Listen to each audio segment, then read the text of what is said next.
நவராத்திரி விழாவை முன்னிட்டு மதுரை மீனாட்சி அம்மன், ஸ்ரீரங்கம் ரங்கநாதர் மற்றும் தஞ்சை பெரிய கோவில்களில் கொலு கண்காட்சி கோலாகலமாக துவங்கியுள்ளது.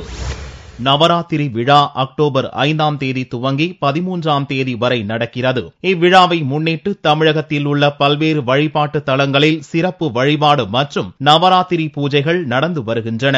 மதுரை மீனாட்சி அம்மன் கோவிலில் நடைபெறும் முக்கிய விழாக்களில் ஒன்றான நவராத்திரி அம்மன் கொலு அலங்காரம் சிறப்பு வாய்ந்த விழாவாக கொண்டாடப்படுகிறது.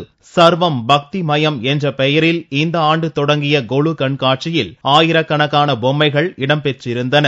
4 யுகங்களை குறிக்கும் வகையில் கொலு பொம்மைகள் தத்ரூபமாக இடம்பெற்றன.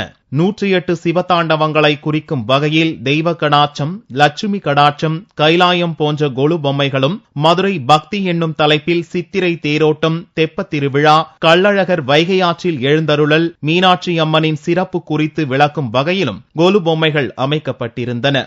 சர்வம் பக்திமயம் என்ற தலைப்பு இந்த முறை. எல்லாமே கடவுளால் சிருஷ்டிக்கப்பட்டது. அதனால முதல்ல 4 யுகங்களை காமிச்சிருக்கோம். கிருத்தயுகம், திரேதாயுகம், துவாபர யுகம், கலியுகம். இந்த 4 யுகங்கள்லயும் எப்படி பக்தி என்பது இருந்தது அப்படிங்கிறது தான் இந்த 4 முதல் பேல காமிச்சிருக்கிறோம். அப்புறம் தெய்வ திருமணங்கள், பதிபக்தி என்ற தலைப்புல காமிச்சிருக்கோம்.